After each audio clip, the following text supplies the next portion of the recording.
moments later. Hello everyone, welcome back to my channel.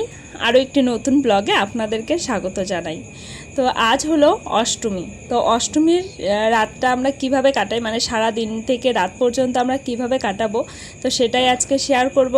তো মা আজকে সকাল সকাল রান্না করে নিয়েছে, মানে এখন বাজে মোটামুটি এই 9টার মতন। তো তার আগেই রান্না কমপ্লিট হয়ে গেছে। আর আমি গেছিলাম পুজো দিতে, মানে আজকে সকাল সকাল পুজোটা দিয়ে নিয়েছি। আর পাপা ঘুম থেকে উঠে গেছে, ওর আজকে দিদি এসছে। তো এর আগের ব্লগে আপনারা নিশ্চয়ই দেখেছেন। তো ওর দিদির সঙ্গেই খেলা করছে, তো যার জন্য আমি আবার রান্নাঘরের দিকে চলে এলাম। আর মা বসে বসে ওখানে একটুখানি গল্প করছে ওদের সঙ্গে, মানে একটু সময় কাটাচ্ছে। তো ভাবলাম যে তাহলে আমি বাঁধাকপিটা করে ফেলি। আর আজকে আমি অঞ্জলি দিতে যাব। তো আজকে আমাদের পাড়ার পুজোটা একটু দেরি হবে, মানে 12টার দিকে অঞ্জলি হবে। তো যার জন্য ভাবলাম যে আজকে রান্নাটা করে রেখে তারপরেই যাব, কারণ পাপার তো ছোট, পাপার খিদে পেয়ে যাবে। যার জন্য এই দিকের কাজগুলো যদি আগে করে রাখি তাহলে খুবই ভালো হয়। তো যাই হোক, তারপর আবার রেডি হওয়া আছে, পাপাকে রেডি করে দেবো, তারপর আমি রেডি হব, তারপর যাব। তো এইদিকে বাঁধাকপিটাকে কেটে নিচ্ছিলাম। তো আজকে সেরকম কোনো কিছুই হবে না, তবে এই ব্লগটা যেহেতু অনেকটা দেরি করে আজকে আপলোড করছি, তো যাই হোক, এই রান্নাটা করেছিলাম ঠিকই, কিন্তু আমরা কেউই খাইনি সারাদিন। তো অষ্টমী ভোগ খেয়েছি। আর আমাদের এই দিকের প্রত্যেকটা মন্দিরেই কিন্তু অষ্টমীর ভোগ দেবে, আর সেই প্রসাদ খেয়েই কিন্তু আজকের দিনটা কাটিয়ে দিয়েছিলাম। তবে রান্নাটা একদম বেকার হয়ে গেছিলো, বেকারও বলবো না, কারণ আজকে শুধু বাবাই খেয়েছিল আর আমরা খাইনি। কেন খাইনি তো সেটা তো অবশ্যই বলবো। তো তার আগে বাঁধাকপিটা কেটে নিই। পুজোর আগ পর্যন্ত এতটাই ব্যস্ত ছিলাম, মানে ঠিকঠাকভাবে আমি ভিডিও আপলোড করতেও পারিনি। তো যাই হোক, বাঁধাকপিটা কেটে নিয়েছি। এখন আমি খেতে চলে এলাম কচুরি, কারণ পুজো মণ্ডপে যাবো ঠিকই, কিন্তু আজকে আমি অঞ্জলি দেব না। তো যার জন্য আগে খেয়ে নিলাম, কারণ প্রচণ্ড খিদেও পেয়ে গেছে। আর বাবার দিকে কেউ লক্ষ্য করেছো, কিন্তু ওর পাম্মিকে মুখ ভেঙাচ্ছিল, মানে ওর পাম্মি কাশছিল, তো সেটা দেখে ও কাশা শুরু করে দিয়েছে। তারপর খেয়ে দিয়ে আবার চলে এলাম রান্নার এদিকে। মানে এখানে হচ্ছে আলু আর বেগুনটা আমি চাপিয়ে দিয়েছি। তো আজকে আলু বেগুন দিয়ে আমি বাঁধাকপিটা করবো, আর কাঁচা লঙ্কা ফেরেই করব, আর সেরকম কোনো কিছু দেবো না। তো চলো ঝটপট করে রান্নাটা করে নেই। তো যাই হোক, রান্নাটা করা তো কমপ্লিট হয়ে গেছে। তারপর আমি পাপাকে সাজুগুজু করিয়ে দিয়েছিলাম। পাপা এখন যাবে ওর দাদুর সঙ্গে, মানে ওর দাদু নিয়ে যাবে ঘুরতে। তো যাই হোক, এই ধুতিটা নিয়ে এসে দিয়েছিল বাবা, যার জন্য বাবার সাথে ঘুরে এসে এখন কিন্তু বসে রয়েছে পুজো মণ্ডপে। আর এখানে দেখো কাকির সঙ্গে কি দুষ্টুমি শুরু করে দিয়েছে, মানে কাকির গাল খামচে হচ্ছে, চুল টেনে ধরছে, তো এইসবই ওর কাজ। তো যাই হোক, দুপুরবেলা পুজো মণ্ডপে বসেছিলাম, তারপর এখন আমরা বেরিয়েছি, মানে এখন বাজে রাত 11টা। আজকে আমাদের যাওয়ার কথা ছিল না পুজো দেখতে, হঠাৎ করে বাবা বলল যে চলো আজকেই ঠাকুর দেখে এসো, আবার কালকে যদি বৃষ্টি শুরু হয় তাহলে তোমরা দেখতে পারবে না। তো যার জন্য আজকে খুব কমই ঠাকুর দেখবো, মানে 4-5টা যে ঠাকুর রয়েছে, বড় বড় মণ্ডপ হয়েছে, তো সেখানেই আজকে এসেছি। আর এখানে তো এসে দেখছি প্রচণ্ড পরিমাণে ভিড়। আর এই ফোয়ারাটা দেখে কিন্তু আমার পাপা ভীষণ খুশি হয়েছিল, কারণ ও একটু জল বেশি পছন্দ করে। তবে এই মণ্ডপে এসে রাত 11টার সময় এসেও লাইন দাঁড়িয়ে তারপর ঠাকুর দেখতে হয়েছিল, এই যে লম্বা লাইনটা। তো এখানে লাইন দাঁড়িয়ে দাঁড়িয়ে কিন্তু তারপর যেতে হয়েছে। আর পাপাকে নিয়ে আমি খুব একটা মানে হাঁটাচলা করতে খুবই অসুবিধা হয় আর কি। তো যার জন্য অল্প কয়েকটা ঠাকুর দেখেছিলাম। আর মণ্ডপে ঢুকতেই কিন্তু অনেকটা করে সময় লেগে গেছে আর কি। তবে এই জায়গাটা ভীষণ ভালো লাগছিল, যেহেতু নবদ্বীপে খুব একটা প্যান্ডেল হয় না, তবুও এই প্যান্ডেলটা অনেকটাই বড় করেছে। আর এই প্যান্ডেলটা নাকি ফার্স্ট হয়েছে। তবে ভেতরে যে মূর্তিটা রয়েছে ঠাকুরের, তো সেটাও কিন্তু খুবই সুন্দর করেছিল। তবে আমরা এখানে অনেকটা লাইন দাঁড়িয়ে তারপর কিন্তু ভেতরে ঢুকতে হয়েছিল। এর আগের বছর তো এখানে ছিলাম না, এখানে কি করেছিল জানি না, তবে প্রথম বছর এখানে এসেছিলাম, তখনকার থিমটাও খুব সুন্দর করেছে। চলো বেশি না বকে আগে ঠাকুর দেখা যাক। আর এখানে দেখো ট্রফিগুলো কিন্তু রয়েছে, মানে দুর্গাপুজোর যেগুলো জিতেছিল আর কি। তো চলো ভেতরে যাওয়া যাক, আর ভেতরে গিয়ে কীরকম ঠাকুর করেছে, মূর্তিটা করেছে, সেটা তো অবশ্যই দেখাবো। আর একটা জিনিস, এই যে দেখো এত বড় একটা মাছ করেছে, আর চোখ দুটো কিন্তু বাটির দিয়েছে, মানে বাটি বসিয়ে দিয়েছে চোখ দুটো। তবে দূরে থেকে কিন্তু খুব একটা মনে হচ্ছিল না যে বাটি বসিয়ে দিয়েছে।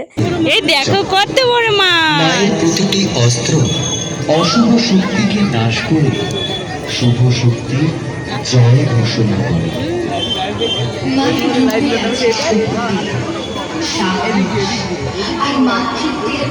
ঢাকের বাদ্য মুখরিত হয়ে উঠছে আমাদের সকলের। আসুন এই আনন্দের উৎসবে দুঃখ ভুলে আমরা মেতে উঠি আনন্দের মা দুর্গার এই 10 ফোঁটা রূপ নারীর 10টি শক্তির প্রতীক। আর সেগুলিকে ধারণ করে মা দুর্গা হলেন মহাশক্তির পরম রূপ, করুণা প্রকৃতি। আকাশে ধ্বনিত হল শঙ্খ পাখির বিনাশ। প্রকৃতি জেগে উঠল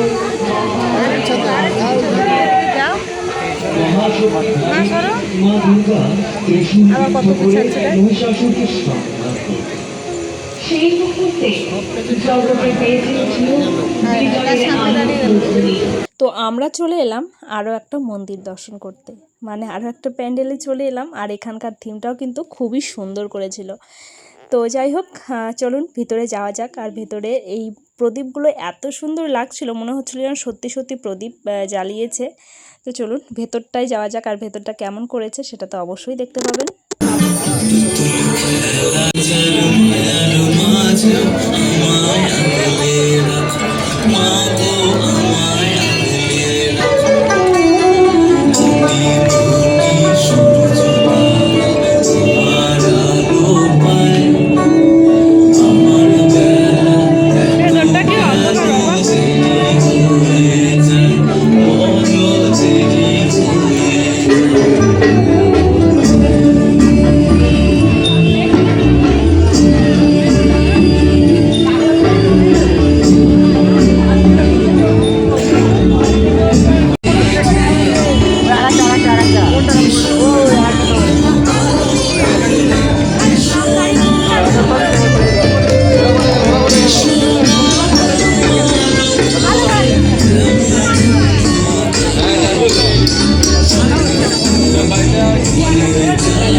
তো ঠাকুর দর্শন করা হয়ে গেল।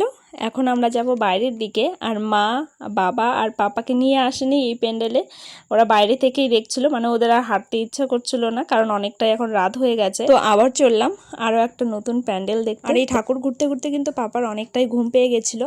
আর পাপা একদমই মানে হাঁটতে চাচ্ছিল না, ঠাকুর দেখতে যাচ্ছিল না, মানে ওর ঘুমের চোখ একদম ছোট হয়ে যাচ্ছিল আর কি। তো ও পামির কোলে বসে রয়েছে। আর এই লাইটিংটা কিন্তু ভীষণ সুন্দর লাগছিল, মানে কালারিংটার কথা বলছি। আর আমরা যেহেতু অনেকটা লেট করে বেরিয়েছিলাম, রাস্তাও পুরোপুরি ফাঁকা বলতে গেলেই চলে, খুব কম লোক রয়েছে রাস্তায়। তো যাই হোক, যার জন্য আরও ভীষণ ভালো লাগছিলো। বেশি ভিড়ভাট্টা হলে পরেও খুব একটা ভালো লাগে না। আর ফাঁকা ফাঁকা দেখবো জন্যই কিন্তু আজকে অনেকটা রাত করে বেরিয়েছিলাম। আর এখানে না ছোট্ট মোট্ট একটা মেলা বসেছে, তো এখানে গেছি। প্রথমে যেতে চাচ্ছিলাম না, কারণ মাঠটা একটু কাদা কাদা হয়েছিল। তো এসেই তো দেখছি এখানে ভোলানাথের দর্শন করে নিলাম। আর খুব সুন্দর লাগছিল এই ডেকোরেশনটা, মানে ছোট্ট মোট্ট করে করেছে, তবুও খুবই ভালো লাগছে আর কি। তো চলো, এদিকটায় বসেছে মেলা। তো মেলায় খুব একটা লোক নেই, কারণ এখন অনেকটা রাত হয়ে গেছে, মোটামুটি 12টা বেজে গেছে। তো পাপার ঘুম পাচ্ছিল জন্য পাপাকে আবার গাড়িতে চাপিয়ে দিলাম। তবে এই গাড়িগুলো একটু নড়বড়ে টাইপের ছিল, যার জন্য বেশিক্ষণ পাপাকে চড়াইনি। তো একটুখানি চড়িয়েছিলাম যাতে ওর ঘুমটা ভেঙে যায়। আর ও কিন্তু এখানে উঠে ভীষণ আনন্দ করছিল। আর এই গাড়িতে উঠলে কিন্তু ও একদমই নামতে চায় না। তো আজকেও ঠিক সেরকমই, একদমই নামতে চাচ্ছিল না। আর ওর চোখের পলকটা একবার দেখো, একদম কিভাবে তাকিয়ে রয়েছে আর কি, ওই যে টেরা চোখে তাকাচ্ছে। আর ও না ভীষণ দুষ্টুমি করছিল, তার কারণ ওখান থেকে দাঁড়িয়ে, মানে ওই যে রডগুলো রয়েছে সাইড দিয়ে, তো সেটা ধরার চেষ্টা করছিল। আর যার জন্য আমার ভীষণ ভয় পাচ্ছিল, যার জন্য একটুখানি ঘুরিয়ে আবার নামিয়ে নিলাম। তারপর চলে এলাম আরও একটা মন্দির দর্শন করতে। আর এই জায়গাটা কিন্তু আমার ভীষণ ভালো লাগছিল, সেই পুরনো দিনের যে স্মৃতি রয়েছে, তো সেই সব দিয়ে এই প্যান্ডেলটা করেছিল। বেশ ভালো লাগছিল, মানে মাটির ঘর, মাটির সব কিছু। তো এই একটা থিম দিয়েছিল, চারিদিকে আলপনা দেওয়া, ঠিক আছে। তো যাই হোক, এই হলো ঠাকুরটা।